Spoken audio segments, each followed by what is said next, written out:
Hola, este es el libro que resultó de 8 años de discusiones en YouTube, donde Eisel Mazars fue la voz de Abbas Lesiel, criticado en el veganismo desde el centro, eventualmente llegando a 6 millones de visitas con su estremecedora representación del movimiento vegano como un fracaso profundamente corrupto y deshonesto. Publicado en un momento cuando la mayoría de los líderes del movimiento estaban celebrando su aparente éxito. Veganismo, el futuro de una ilusión, ofrece un análisis de las razones psicológicas y filosóficas de su continuo fracaso, contrastado a un modelo positivo para la vida de un disidente intelectual, buscando impopular cambio político.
Por la duración del siglo, 1880 hasta el 1980 en particular, podríamos decir que un cierto tipo de persona estaba atraída al budismo en el mundo occidental, y que esta persona no tenía nada en común con los budistas del mundo oriental. Incluso alguien que nunca ha leído ni una página en el tema puede inmediatamente imaginar que sería un cierto tipo de inconformista intelectual que se atraería al budismo en Europa, Norteamérica y Australia, incluida incongruentemente en la categoría del Occidente debido a su historia de genocidio, mientras que al mismo tiempo, generación por generación, década por década, un tipo totalmente diferente de persona habría nacido en una de las continuas tradiciones budistas de Asia y luego se motivaría a convertirse en un académico, un predicador, un promulgador o un bastión de esa tradición. Durante este extraño siglo, cuando una sola generación presenció el fin del imperialismo más obvio, la desaparición de la esclavitud legal, el asombro de la electricidad siendo reemplazado con la aburrida expectativa de ella como una conveniencia constante, y el gran punto y coma en la estructura de oraciones de la guerra moderna que trajo la llegada de la bomba atómica, mucha gente extraña fue atraída al budismo por muchas razones extrañas. Entre los occidentales sería bastante común conocer a alguien o leer las reflexiones que ellos nos dejaron, que inicialmente se involucró porque querían un desafío, transformar o destruir las tradiciones del país en el que habían nacido. Entre los orientales sería bastante común encontrar que, en cambio, su motivación era de que ellos querían honrar a sus ancestros, o incluso mantener los logros de algún determinado tío o abuelo vivo. Entre los occidentales se decía comúnmente que el budismo era nihilista, e incluso yo he visto esto mencionado en el título y subtítulos de muchos de los libros del tema de la época, mientras entre los orientales no había duda de que el budismo era una cosa de fe, muchas veces fe ciega, implicando un gran sacrificio y abnegación por el bien de esas cosas sobrenaturales que ellos creían ciegamente. El veganismo en el siglo XXI está similarmente dividido, aunque no entre el Oriente y Occidente. La época dorada de la investigación del budismo fue causada por un espíritu de cooperación entre los dos lados, cuando ellos descubrieron, juntos, cuál realmente era la historia y filosofía de la religión. Todos, en cada continente, comenzaron con un entendimiento infantil acerca de cómo la religión se suponía que era, y procedieron, juntos, a desenterrar y analizar la historia arqueológica y textual de la tradición religiosa que había estado en evidencia en todos lados, pero nunca entendida. El Abhidhamma Pitaka era adorado en el sudeste asiático, pero primariamente en la base de una profecía que, a medida de que el budismo gradualmente caía en los siglos a venir, sería la primera parte del corpus de textos a desaparecer. Y los seguidores de la religión habían esperado que, a través de su trabajo duro, que ellos podían anticipar la profecía. Ruidos completamente incoherentes fueron memorizados y recitados a voz alta, debido a la relación mágica con este corpus de textos. Por ejemplo, la primera sílaba de cada uno de los títulos fueron combinadas para crear un encanto que no tenía ningún significado en ningún idioma.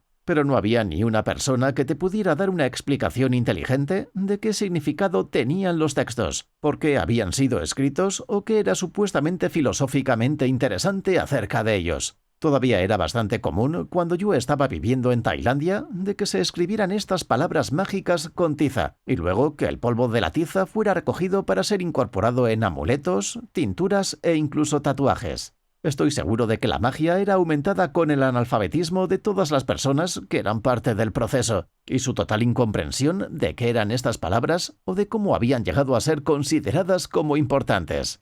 El proceso de los académicos occidentales, trabajando con los tradicionalistas orientales, era uno intelectualmente vivo, pero en el caso de la Abhidhamma Pitaka, ambos lados se decepcionaron al descubrir que no había nada interesante acerca de su búsqueda. Lo que terminaba siendo interesante acerca de estos antiguos textos no era lo que ninguno de ellos había esperado descubrir. Te cuento que conseguimos muchos detalles acerca de la vigilancia de la masturbación en el Vinaya, pero nada acerca del significado de la vida. Para la religión completa, los nihilistas tuvieron que admitirse a ellos mismos que al final no había nada de nihilista dentro de ella, solo algunas oraciones que podían ser citadas fuera de contexto para servir un propósito bastante ajeno a las intenciones de los autores de antaño. Pero por supuesto esto ni más o menos verdad que en el caso de la Biblia cristiana. Es decir, otro libro antiguo que contiene partes de pensamientos sueltos que pueden ser reinterpretados nihilísticamente de la misma manera y que los tradicionalistas tuvieron que admitirse a ellos mismos que su tradición antigua necesitaría una gran cantidad de adaptación e innovación para poder jugar una parte más grande en el mundo moderno. El veganismo está en medio de un proceso similar de descubrimiento acerca de qué es realmente y qué debería ser. La diferencia es que no tenemos arqueología y no tenemos un corpus de textos que valga la pena leer. Nuestro descubrimiento comienza en una pizarra en blanco en el siglo XXI. Fue en el año 1880 que Helena Blavatsky llegó a Sri Lanka, comenzando una carrera literaria, produciendo algunos de los fraudes más influyentes de la historia de la humanidad. Sus libros influenciaron a todo el mundo, incluyendo la formación de la ideología nazi en Alemania. Cambiaron la manera en que los europeos piensan acerca de la religión para siempre, mientras también cambiaron la manera que budistas tradicionales pensaban de sí mismos. Sus escritos eran, y son, basura sin fin, pero mi punto es este. Ella era el tipo de persona que estaba atraída al budismo en el año 1880 y quien hizo la transición de Occidente a Oriente. Ella usaba drogas y ella escribió sus libros medio soñando mientras ella estaba bajo la influencia de esas drogas. Ella atribuía la fuente de su sabiduría a la proyección astral y la lectura de los registros acásicos, que eran supuestamente proyectados en el cielo. Muchas de estas suposiciones todavía le dan forma a misceláneas espiritualidades hippies hasta hoy en día, sin que nadie pregunte quién creó estas nociones o por qué. Los creyentes característicamente evitan investigar los orígenes de sus propias creencias, mientras que los no creyentes tienden a disfrutar indicándolas. Dentro de la cultura europea, Helena Blavatsky no era una persona normal, pero ella era una representante normal del tipo de persona que se involucró con la espiritualidad oriental. Ella terminó innovando un nuevo tipo de religión y un nuevo tipo de movimiento social, mientras que ella pretendía hacer algo académico y tradicional, llegando al pasado de antaño todo el camino de Atlantis a Lemuria aparentemente. De esta misma manera, ¿qué podríamos decir que es normal acerca de la gente normal que se ha vuelto vegana en el 2022? ¿Cómo podemos caracterizar a los innovadores del movimiento y las divisiones, visibles e invisibles, que los han puesto a trabajar en tantas diferentes direcciones al mismo tiempo? Antes del alza de Internet, y de YouTube específicamente, habría sido fácil decir que la mayoría de los veganos eran gente de mascotas, las cuales extendían la línea lógica de yo amo a mi gato a yo amo a las vacas y pollos de la misma manera en la que amo a mi gato. Esto no es veganismo, sino mascotismo. No todos los mascotistas son veganos y no todos los veganos son mascotistas. Por supuesto, la mayoría de donadores a fundaciones como la RSPCA, Sociedad Real por la Prevención de la Crueldad hacia Animales, comen carne. Esta doctrina ha sido elevada a los niveles más altos de absurdidad por académicos con doctorados en la forma de el método de la ciudadanía de los derechos de los animales. y que ha contaminado la frase derechos de los animales con su absurdidad. Si tú sientes compasión por perros y gatos, ellos suponen que también deberías sentir compasión por ratas y serpientes, extendiendo a todos ellos los derechos de un ciudadano, incluyendo protección legal contra la exterminación y cuidado veterinario pagado por impuestos. Esta doctrina muere con Internet. Su sistema de creencias es tan estúpido que no puede sobrevivir la exposición a la competición en el mercado de las ideas. Ahora muere, pero ¿arrastrará al resto del movimiento vegano a su tumba con él? En corto, la respuesta es sí. Un gran porcentaje del dinero y recursos institucionales que podrían estar disponibles para construir un mejor futuro para el movimiento vegano no están disponibles debido a que han sido monopolizadas por el mascotismo. Si incluyes a los mascotistas en tus calculaciones, ellos son ahora la parte más grande de la gráfica de torta. Y si excluyes a los mascotistas, estarías viendo a una torta dramáticamente más pequeña, compartida entre las otras facciones veganas. And they also use, once the animals are rehabilitated, it could take some time, but once the animals are rehabilitated, they use that animal interaction with children, at-risk youth and special needs kids to help them heal as well. Esta división, aunque muchas veces es invisible en el equivalente vegano de un cóctel, tiene ramificaciones políticas que son imposibles de ignorar, incluso si es principalmente una diferencia de tipos de personas en vez de un conflicto entre facciones organizadas. En el año 1880 era lo suficientemente fácil para un profesor de la Universidad de Oxford, en su traje de 3 piezas, sentarse y demostrar su respeto, de un cierto tipo, a un monje budista en sus túnicas de color azafrán. Cada uno era en su propia manera una figura de autoridad, cada uno tenía diferentes habilidades lingüísticas, y cada uno tenía un diferente tipo de talento que contribuir a las investigaciones que en ese momento se estaban desarrollando.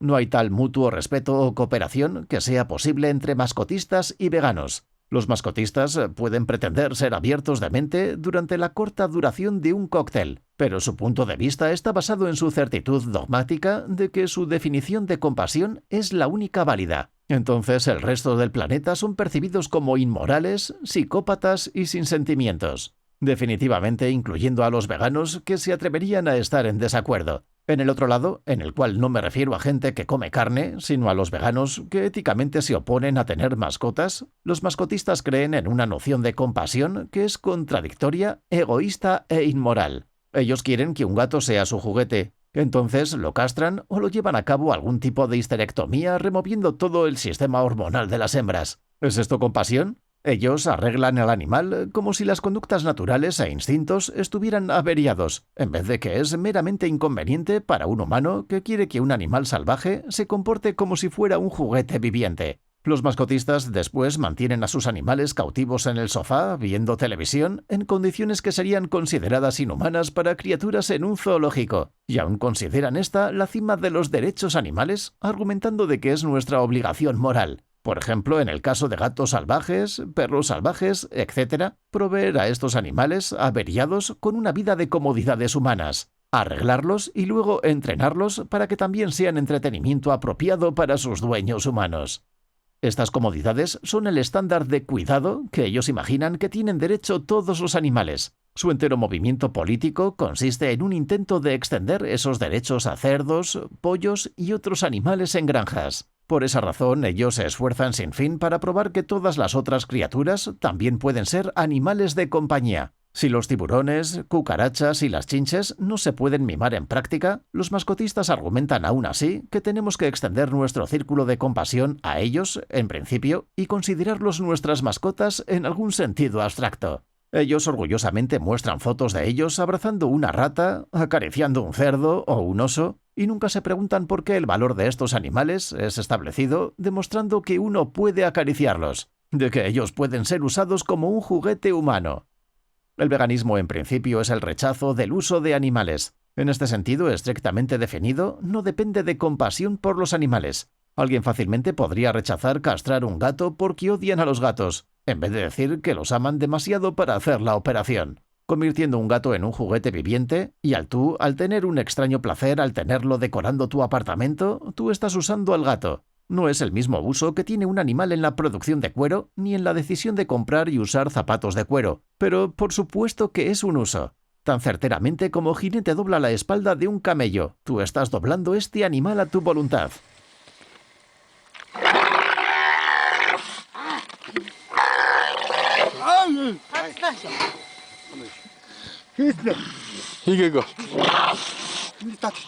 Tú lo estás entrenando a que vaya al baño en un lugar, no a otro. Tú lo estás entrenando a vivir y morir por tu entrenamiento, y a ser bueno en estándares humanos que no tienen nada que ver con las propias conductas e intereses de esa especie.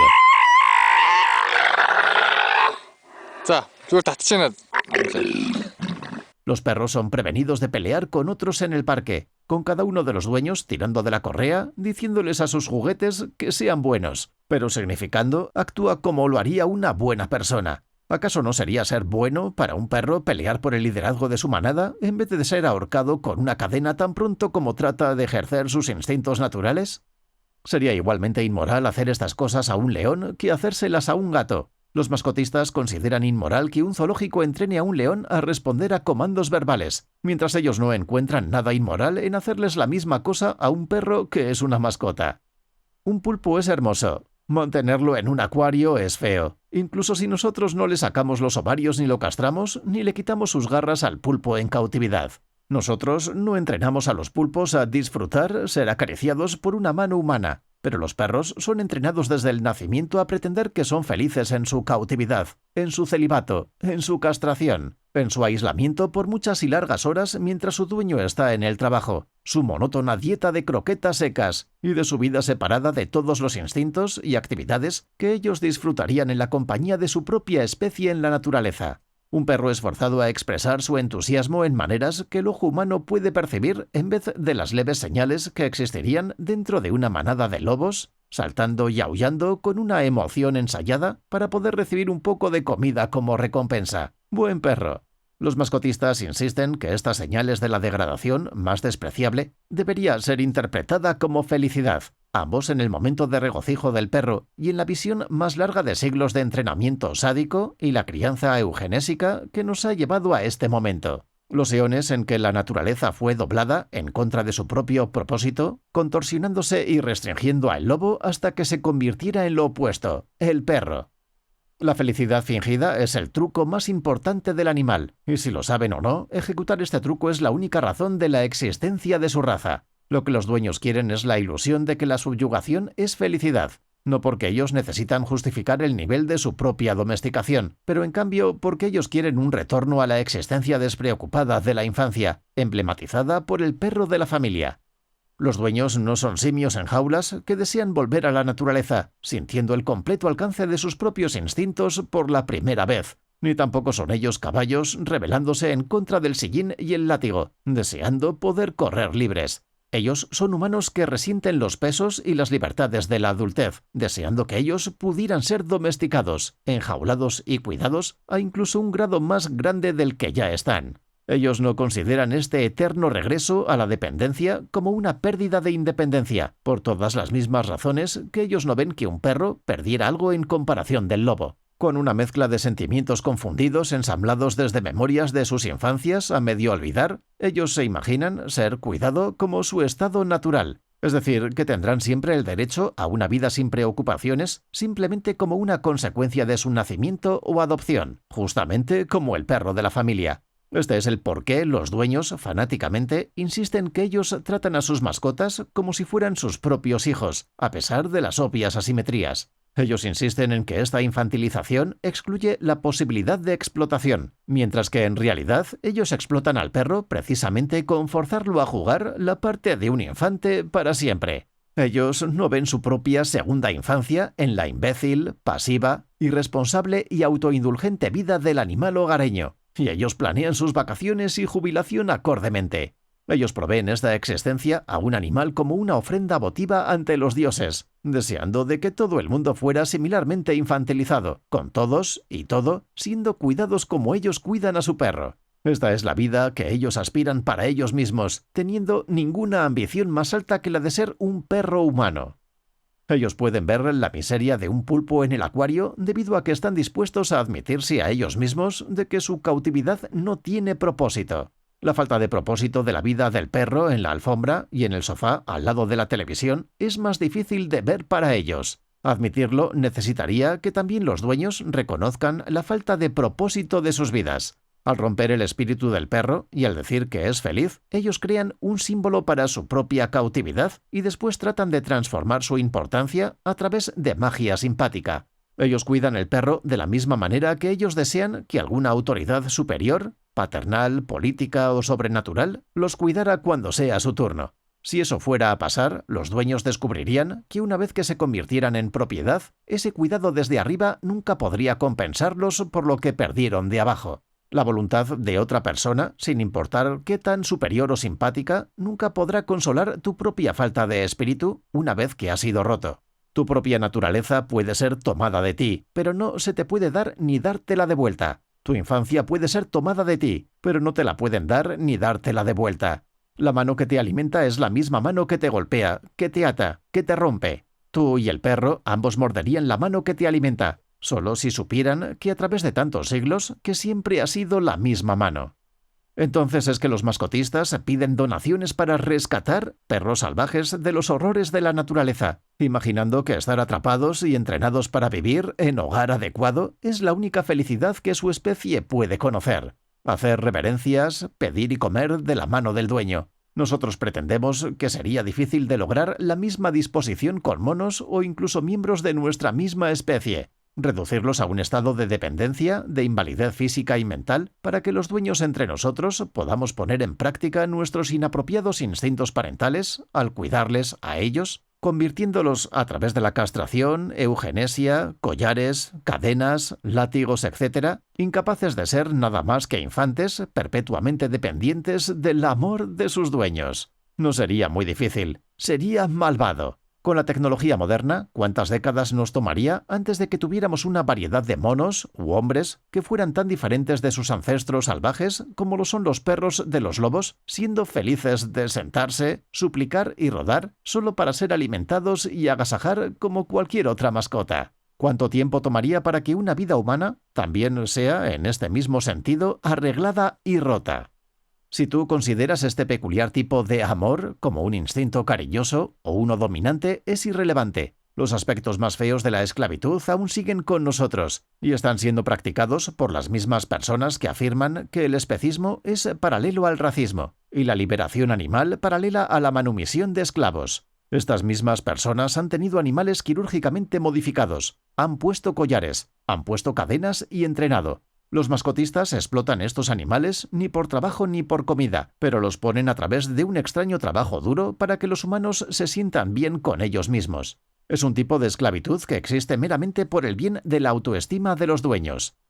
El mascotismo está diametralmente opuesto al veganismo, pero por los últimos 40 años los mascotistas han dominado el veganismo en todos los niveles, dentro del discurso académico, en el liderazgo de instituciones de millones de dólares, etc., a tal capacidad que el delgado compromiso de eventualmente erradicar la tenencia de mascotas, apoyada por Ingrid Newkirk y Gary Fansion, es normalmente mencionada como una nota al pie de la página en un apéndice, mientras que imágenes de ellos acariciando mascotas están en la primera plana de sus esfuerzos para recaudar fondos.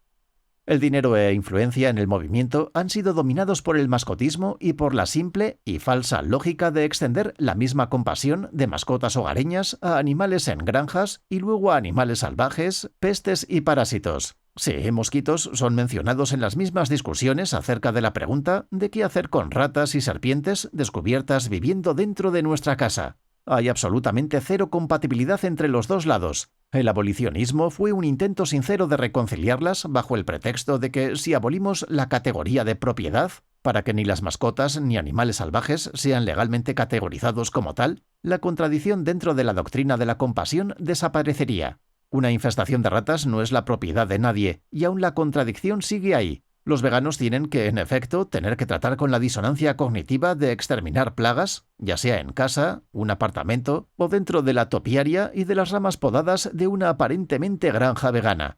El resultado práctico del compromiso abolicionista es que ha sido inútil para los veganos reales atender eventos veganos, de cualquier tipo, desde rock punk o eventos formales, porque solo van a encontrarse con mascotistas y abolicionistas que pretenden ser mascotistas por propósitos de recaudación de fondos.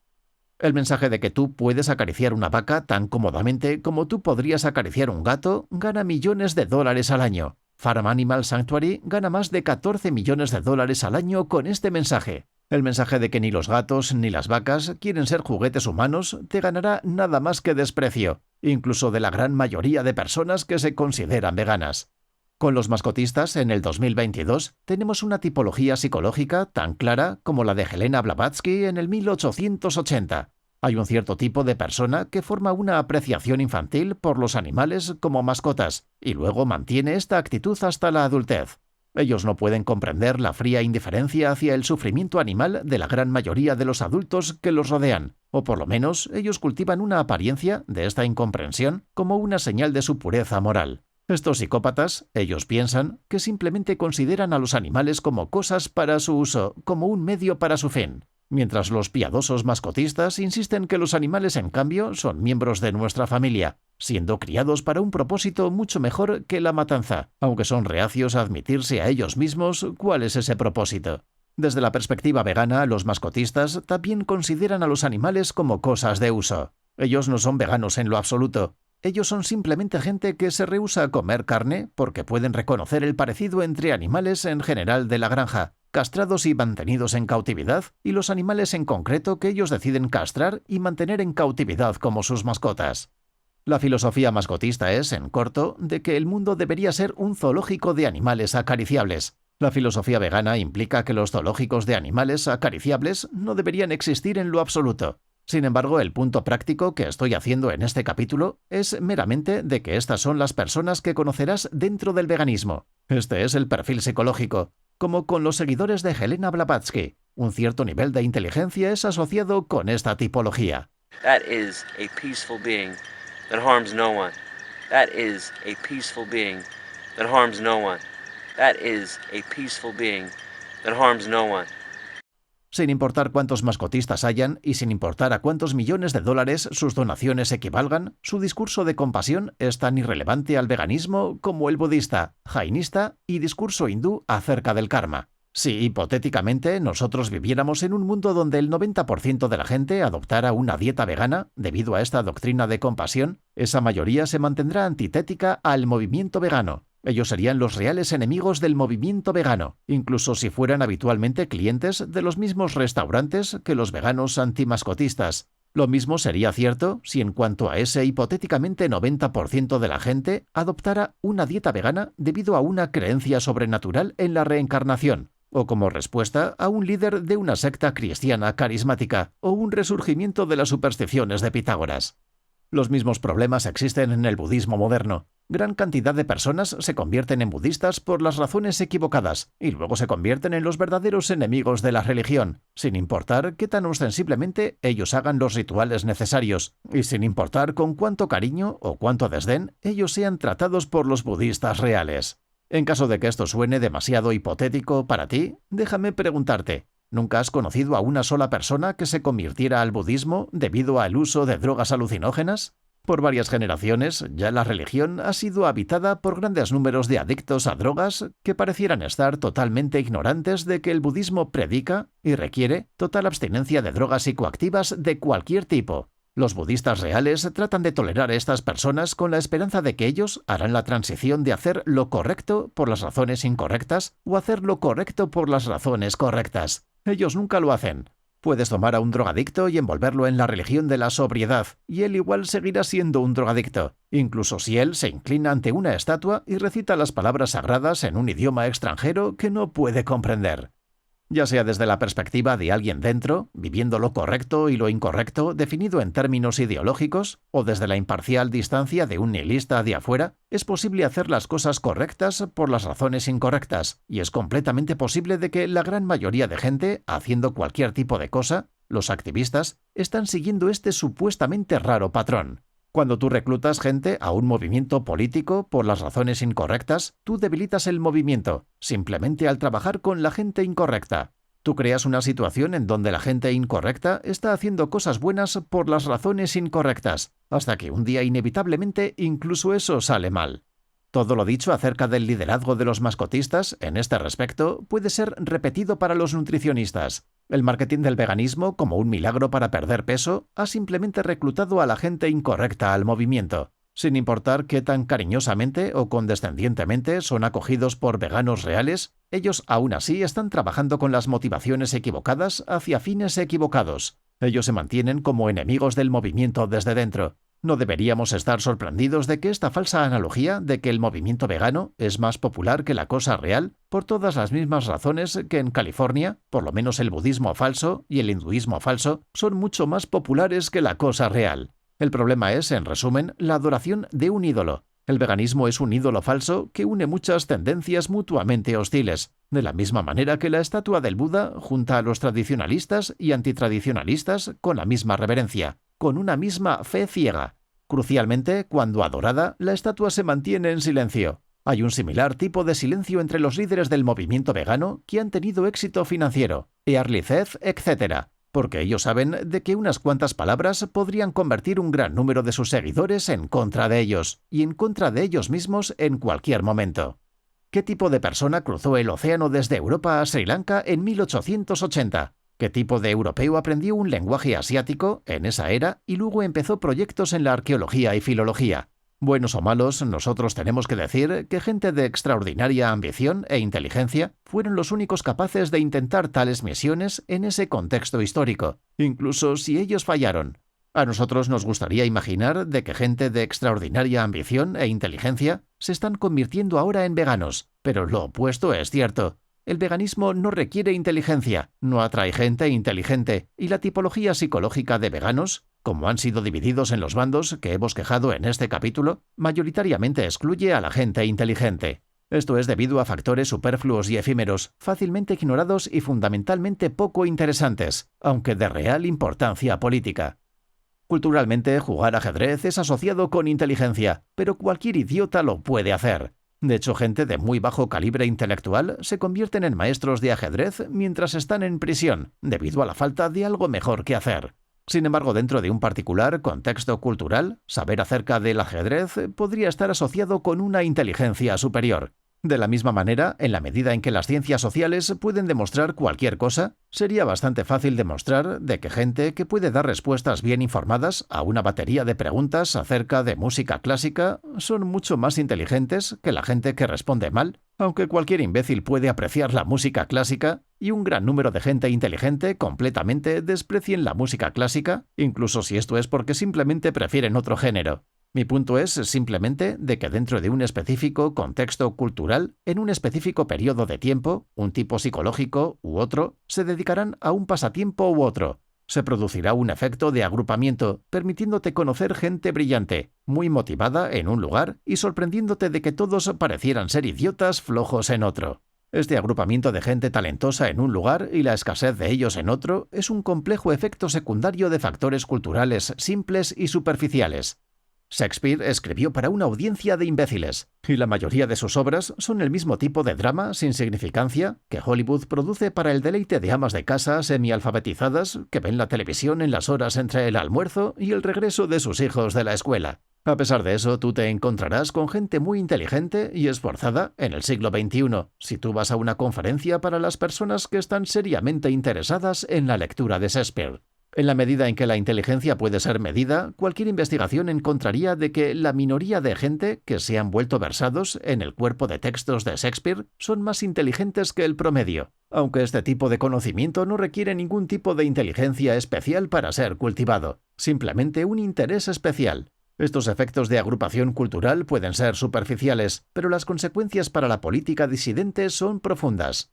En Japón, en Tailandia o en Sri Lanka en el año 1880, ¿era la gente más inteligente que se estaba convirtiendo en académicos del budismo? En el año 1980, en los mismos lugares, ¿eran las personas más inteligentes que se estaban convirtiendo en académicos del budismo? Buenas o malas, el tipo de persona que estaba motivada para convertirse en un académico del budismo en Europa y el tipo de persona que tenía la disciplina necesaria para superar las suposiciones inculcadas por su propia cultura para aprender un lenguaje extranjero y aguantar los peligros y los malestares de vivir en el extranjero, etc., tenía nada en común con un budista tradicional, quien estaría motivado en continuar las tradiciones ancestrales de su familia al ver un fantasma y que su camino para volverse una autoridad religiosa no requería ni audacia ni astucia, sino solo conformismo insípido. ¿Qué tipo de persona, honestamente, se convierte en vegana en el año 2022? ¿Qué tipo de persona será en el 2122? Estamos pretendiendo que ellos son revolucionarios, pero no lo son. La gran mayoría de nosotros somos insípidos conformistas que le tienen miedo a los fantasmas.